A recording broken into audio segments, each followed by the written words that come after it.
पर डाला डेला। सरकार ने दिया कल तक का अल्टीमेटम।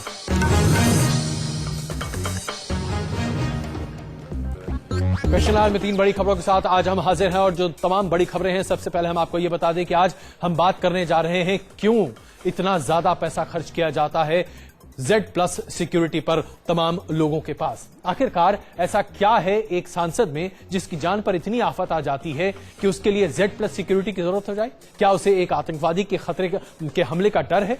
ऐसा क्या तमाम जिन लोगों को Z+ सिक्योरिटी दी जा रही है, क्या वो पैसा अगर पुलिसिंग पर खर्च किया जाता तो ज्यादा बेहतर नहीं होता? यह है एक बड़ा सवाल जिस पर आज हम करेंगे चर्चा। दूसरी बड़ी खबर जो आज हम आपके सामने लेकर आए हैं वो है आखिरकार जनता के पैसे पर जो तमाम सुविधाएं आम जनता को दी जा रही हैं, क्या उस पर किसी सरकार का आधिपत्य हो जाता है?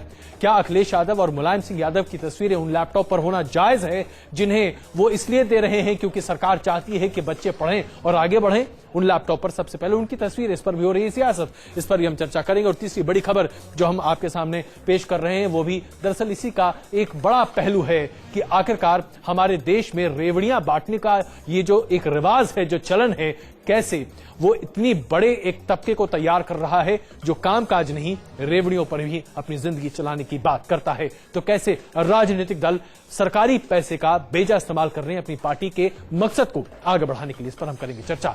लेकिन सबसे पहले आइए बात करते हैं वीआईपी और वीवीआईपी सुरक्षा की। ये दो शब्द ऐसे हैं जिसे सुनकर सबसे पहले आपके जहन में बस एक बात आती है और वो ये कि जैसे ही वीआईपी कहीं से गुजरे पूरी सड़क पर कोई नहीं चल सकता, सिर्फ वो चलते हैं। Z+ सिक्योरिटी दरअसल उन लोगों के प्रावधान के लिए बनाई गई थी जिन पर आतंकवादी या दहशतगर्दों की नजर हो सकती है, जो दरअसल इस देश के लिए बहुत जरूरी है और उनकी सुरक्षा बहुत निहायत ही जरूरी है और अगर उन्हें कुछ हो गया तो उससे देश में बलवा हो जाएगा।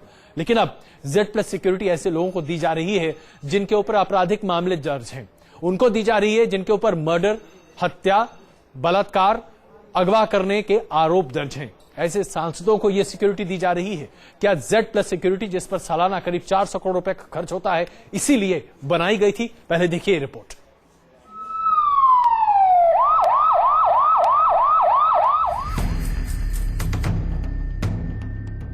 ये वो नजरिया है जिससे आम आदमी वीआईपी सिक्योरिटी को देखता है। वीआईपी सुरक्षा का मकसद तो अति महत्वपूर्ण लोगों को सुरक्षा देना है, लेकिन हमारे सिस्टम में हो रहे इसके बेजा इस्तेमाल की वजह से अब लोग सिक्योरिटी देने के इस तरीके पर गंभीर सवाल उठा रहे हैं। ताजा मामला केंद्रीय इस्पात मंत्री बेनी प्रसाद वर्मा को Z+ सिक्योरिटी देने को लेकर है। गृह मंत्रालय ने बेनी प्रसाद वर्मा को Z+ लेवल की सिक्योरिटी को हरी झंडी दे दी है। अब मंत्री जी की सुरक्षा में 36 सुरक्षाकर्मी रहेंगे, जिसमें NSG के कमांडो भी शामिल होंगे। गृह मंत्रालय ने बेनी प्रसाद वर्मा को सिक्योरिटी देने के पीछे दलील दी है कि बेनी बाबू को धमकियां मिल रही हैं, लेकिन ये धमकियां किसने दी और क्यों दी, इसके बारे में उसके पास कोई जानकारी नहीं है। आनन फानन में इस्पात मंत्री को Z+ सिक्योरिटी देने के कदम ने मंत्रालय को कटघरे में खड़ा कर दिया है। हालांकि बेनी प्रसाद वर्मा ने इस सिक्योरिटी पर अपना तर्क दिया है। खबरों के मुताबिक बेनी बाबू ने कहा है कि उन्हें समाजवादी पार्टी के सुप्रीमो मुलायम सिंह यादव का कट्टर विरोधी कहा जाता है और उनके कई राजनीतिक दुश्मन भी हैं, जिसकी वजह से उन्हें Z+ लेवल की सिक्योरिटी की जरूरत है। लेकिन बेनी प्रसाद वर्मा का ये तर्क समझ से परे है। मंत्री जी अपनी राजनीतिक प्रतिद्वंदिता का हवाला दे रहे हैं, लेकिन पहले कभी बेनी बाबू को धमकियां मिलने या खतरे की खबरें कभी नहीं आई। तो क्या राजनीति के मैदान में अपनी हेकड़ी दिखाने के लिए बेनी बाबू ने सिक्योरिटी मांगी है और सरकार ने अपने मंत्री को खुश करने के लिए वीआईपी सिक्योरिटी का तोहफा दिया है? इस्पात मंत्री बेनी प्रसाद वर्मा को Z+ सिक्योरिटी देने के पीछे सरकार कोई ठोस वजह नहीं बता पा रही है। बेनी बाबू की राजनीतिक प्रतिद्वंदिता का तर्क भी समझ से परे है। ऐसे में यह सवाल खड़ा होता है, कहीं सरकार ने बेनी बाबू का रसूख बढ़ाने के लिए तो ऐसा नहीं किया है। वीडियो जर्नलिस्ट पवन तिवारी के साथ अमितेश सिंह, न्यूज नेशन, दिल्ली। अब इससे ज्यादा अफसोसजनक बात और क्या हो सकती है कि राजनेताओं को अपने पास एकजुट रखने के लिए और सबसे बड़ी बात यह है कि उनकी खुशी के लिए उन्हें Z+ सिक्योरिटी दे दी जाए ताकि उनके आगे पीछे 36 कमांडो घूमे। इससे ज्यादा अफसोस की बात और क्या हो सकती है। आइए जरा इस अफसोस में कुछ और इजाफा कर देते हैं। आपको ये बताएं कि दरअसल कौन कौन से लोग हैं जिन्हें Z+ सिक्योरिटी दी गई है। लालकृष्ण आडवाणी जो कि बीजेपी के वरिष्ठ नेता है, उनके पास Z+ सिक्योरिटी है। नरेंद्र मोदी गुजरात के मुख्यमंत्री, उनके पास Z+ सिक्योरिटी है। राजनाथ सिंह जो मौजूदा बीजेपी के अध्यक्ष हैं, उनके पास Z+ सिक्योरिटी है। कल्याण सिंह जिनका नाम कहीं ना कहीं मंदिर विवाद को लेकर जुड़ता रहा है, उनके पास Z+ सिक्योरिटी है। अखिलेश यादव जो कि उत्तर प्रदेश के मुख्यमंत्री हैं, उनके पास भी Z+ सिक्योरिटी है। मुलायम सिंह यादव के पास भी Z+ सिक्योरिटी है और इसी वजह से बेनी प्रसाद वर्मा को भी Z+ सिक्योरिटी दे दी गई है। जाहिर सी बात है, इससे ज्यादा प्रतिद्वंदिता और क्या हो सकती है। मायावती के पास भी Z+ सिक्योरिटी है और सीधे वो चाहती थी कि एयरपोर्ट में उनका कोई सुरक्षा जांच न किया जाए, उन्हें सीधे टारमैक तक पहुंचने की इजाजत दी जाए, जो कि कुछ वक्त तक उनके पास रखी भी गई थी। और इस लिस्ट में एक और व्यक्ति का नाम जुड़ रहा है, वो है ब्रजेश पाठक, बीएसपी के राज्यसभा के सांसद हैं। इनके ऊपर 18 मामले हैं, एक दो नहीं 18 मामले हैं। तमाम मामले आपराधिक नेचर के हैं, हत्या, बलात्कार, अपहरण, इस तरह के मामले इनके ऊपर दर्ज हैं। इन्हें भी Z+ सिक्योरिटी दी गई है। अभी तक किसी को समझ में नहीं आ रहा कि इन्हें Z+ सिक्योरिटी की क्या आवश्यकता है। प्रकाश सिंह बादल जो कि वरिष्ठ नेता हैं अकाली दल के, उन्हें Z+ सिक्योरिटी और मुख्यमंत्री भी हैं। सुखबीर बादल जो कि उनके पुत्र हैं और वरिष्ठ नेता हैं अकाली दल के, उन्हें भी Z+ सिक्योरिटी दी गई है। आप देख लीजिए, तमाम लोग हैं जो विक्रमजीत हैं, इन्हें भी Z+ सिक्योरिटी दी गई है। किस वजह से पता नहीं। लालू प्रसाद यादव पर कौन सा आतंकवादी खतरा आज मंडरा रहा है, शायद किसी को नहीं पता होगा, लेकिन उनके पास भी Z+ सिक्योरिटी है। उसके साथ साथ ओवैसी सिंह को भी Z+ सिक्योरिटी दिया गया है। फारूक अब्दुल्ला के पास Z+ सिक्योरिटी है। जाहिर सी बात है, नेशनल कॉन्फ्रेंस के वरिष्ठ नेता है और जम्मू कश्मीर से संबंधित है, इसलिए इनके पास कहीं ना कहीं एक ठोस वजह दिखाई भी देती है। तमाम ऐसे लोग हैं जिनके पास Z+ सिक्योरिटी है, लेकिन किस औचित्य से, इसके बारे में कोई खुलासा नहीं है। पूर्व गृह मंत्री शिवराज पाटिल की पोतियों के पास भी और उनकी बहू के पास भी Z+ सिक्योरिटी थी। अब आप सोचिए कि उन्हें कौन सा आतंकवादी अपने निशाने पर ले रहा है। इन तमाम मसलों पर आज हम चर्चा करना चाहते हैं। हमारे साथ समाजवादी पार्टी के वरिष्ठ नेता कमाल फारूकी साहब जुड़ रहे हैं और NK सिंह वरिष्ठ पत्रकार इस वक्त हमारे साथ जुड़ रहे हैं। फारूकी साहब, हम आपसे समझना चाहेंगे, बेनी प्रसाद वर्मा जी को और साथ ही साथ विक्रम जी को, विजयेंद्र जी को जो Z+ सिक्योरिटी दी गई है, क्या आपको लगता है कि Z+ सिक्योरिटी अब इसके बाद बेमायने हो चुकी है? आपके भी कई नेताओं के पास है Z+ सिक्योरिटी।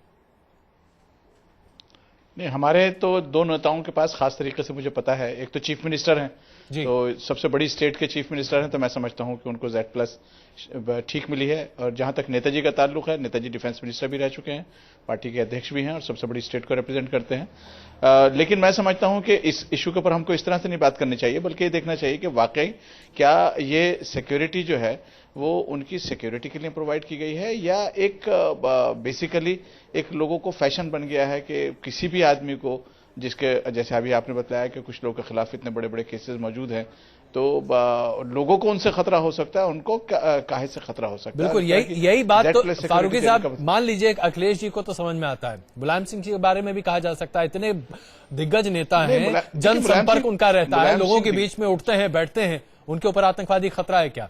शिवराज सिंह चौहान की पत्नी के ऊपर क्या ये खतरा, उन्हें भी Z+ सिक्योरिटी दी गई है?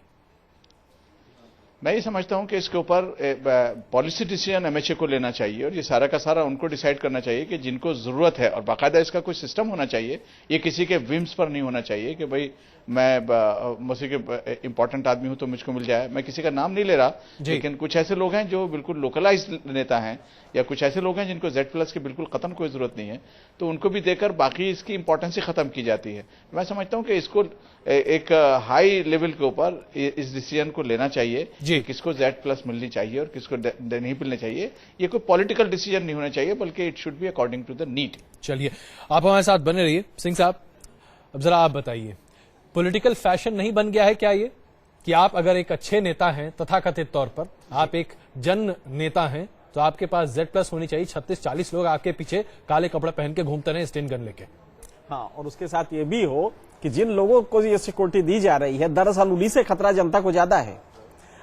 हो ये रहा है कि देखिए, वेस्टर्न अगर मॉडल देखें आप सिक्योरिटी का, तो वो अनऑब्ट्रूसिव सिक्योरिटी है। दो तरह की होती है सिक्योरिटी, ऑब्ट्रूसिव, अनऑब्ट्रूसिव। जो दिखाई देता है, आंखों को दृष्टिगोचर होता है, चुभता है, ये सिक्योरिटी हमने भारत में अपनाई है। नतीजा ये हुआ कि एक फर्जी धमकी की चिट्ठी लिखवा के तमाम लोग आज सिस्टम पे प्रभाव डालते हैं और वो सिक्योरिटी ले लेते हैं। अगर सरकार को उसका समर्थन चाहिए, वो नेता कितना भी बड़ा क्रिमिनल हो, सरकार को वो समर्थन दे रहा है तो उसमें सिक्योरिटी में होम मिनिस्ट्री पास कर देता है।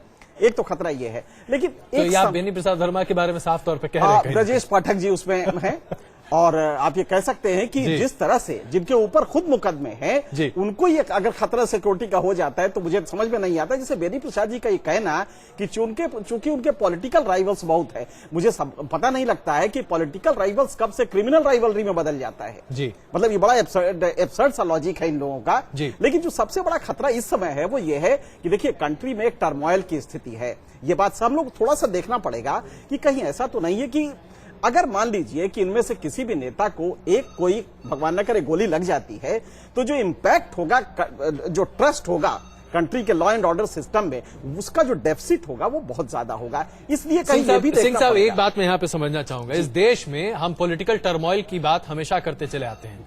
इस देश में ही पार्लियामेंट पर हमला हुआ, उस वक्त क्या किसी के ऊपर यह बात सामने आई? पार्लियामेंट पर हमला हो गया और उसके बाद क्या इस देश में बलवा मच गया?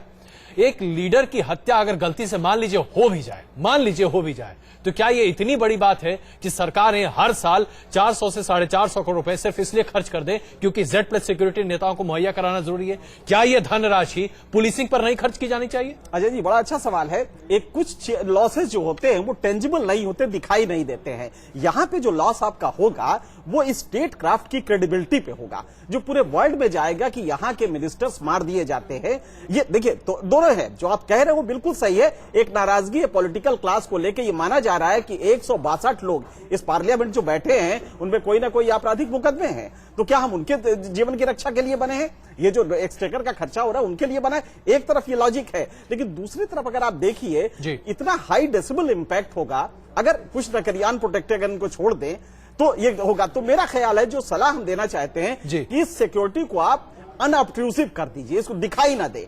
ये जो सीना तान के घूमते हैं इनके अगल बगल, फिर तो कोई औचित्य ही नहीं रह जाएगा। कमाल फारूकी साहब भी शायद यही बात कर रहे हैं कि भाई जब दिखेगा नहीं काले कमांडो तो जाहिर सी बात है कहीं कोई बात होगी नहीं। लेकिन आइए हम अपने दर्शकों को दरअसल ये रिपोर्ट दिखाएं। शायद फारूकी साहब के पास चलते हैं कि जब देने की बात आई थी सिक्योरिटी बेनी प्रसाद वर्मा जी को और ये दरखास्त दिया गया था चिदम्बरम साहब के सामने, और उस वक्त वो गृह मंत्री थे, उन्होंने इस दरखास्त को रिजेक्ट कर दिया था। सुशील कुमार शिंदे जैसे ही गृह मंत्री बने, बेनी प्रसाद वर्मा जी की हसरत पूरी कर दी गई। और जाहिर सी बात है उसके लिए जो औचित्य बताया जा रहा है वो ये कि राजनीतिक विरोधी बहुत ज्यादा हैं। जैसा कि अभी एनके सिंह साहब ने भी कहा, राजनीतिक विरोधी और आपराधिक विरोधी दो अलग अलग चीजें हैं। ये आतंकवादी नहीं है, ये राजनीतिक विरोधी हैं। इसके बावजूद उन्हें Z+ सिक्योरिटी दी जा रही है और अब से बेनी प्रसाद जी के आसपास 36 से 40 लोग घूमते रहेंगे। क्या सुरक्षा देंगे शायद बेनी बाबू सबसे बेहतर जानते होंगे। बेनी प्रसाद वर्मा की ही तरह इस बार गृह मंत्रालय ने 5 और लोगों पर भी VVIP सिक्योरिटी की मेहरबानी बरसाई है, जिसमें बहुजन समाज पार्टी के सांसद ब्रजेश पाठक का नाम प्रमुख है। ब्रजेश पाठक पर किडनैपिंग, हत्या की कोशिश, दंगा फैलाना और धोखाधड़ी जैसे आरोप लग चुके हैं। इसी तरह पंजाब के राजस्व मंत्री विक्रमजीत सिंह मजीठा को भी VIP सुरक्षा दी गई है। मजीठा पर जान से मारने की धमकी देने और आर्म्स एक्ट के तहत आरोप लग चुके हैं। जो Z+ सिक्योरिटी अति महत्वपूर्ण लोगों के लिए है, वो दागी छवि वाले लोगों को क्यों दी गई? इस बारे में अभी सरकार की तरफ से कोई सफाई नहीं आई है। अखबार इंडियन एक्सप्रेस में छपी खबर के मुताबिक उत्तर प्रदेश में कुछ ऐसे लोगों को Y कैटेगरी की सुरक्षा की सिफारिश की गई है जो दूर दूर तक VIP कैटेगरी में नहीं आते। Y कैटेगरी Z+ सिक्योरिटी के नीचे आती है। इसमें CISF के जवान सुरक्षा देते हैं। रिपोर्ट में खुलासा किया गया है कि यूपी के रायबरेली में हाजी हारून रशीद नाम के एक शख्स को Y कैटेगरी की सुरक्षा देने के आदेश दिए गए हैं। हारून रशीद एक पेट्रोल पंप के मालिक हैं।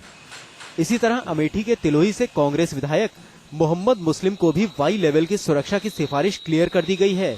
बताया जा रहा है कि ये दोनों ही शख्स कांग्रेस के बड़े नेताओं के करीबी हैं, जिनकी वजह से इन्हें Y कैटेगरी की सुरक्षा मिलेगी। अगर Z+ सिक्योरिटी का क्राइटेरिया गांधी परिवार से निकटता है तो निश्चित तौर से मुझे जो दिखाई पड़ रहा है ज्यादातर वही दिखाई पड़ रहा है। एक अनुमान के मुताबिक सुशील कुमार शिंदे के गृह मंत्री बनने के बाद से VIP सिक्योरिटी मांगने वाले लोगों की तादाद में बढ़ोतरी हुई है और कई लोगों की सिफारिशें आगे बढ़ा दी गई हैं। जबकि चिदम्बरम के कार्यकाल में ये संख्या कम थी। ये खबरें और आंकड़े इस तरफ इशारा करते हैं कि सुरक्षा देने की आड़ में स्टेटस सिंबल बन चुकी वीआईपी सिक्योरिटी की बंदरबांट हो रही है और कई मौकों पर ऐसी सुरक्षा देने में नियमों की अनदेखी भी की जा रही है। Team news nation.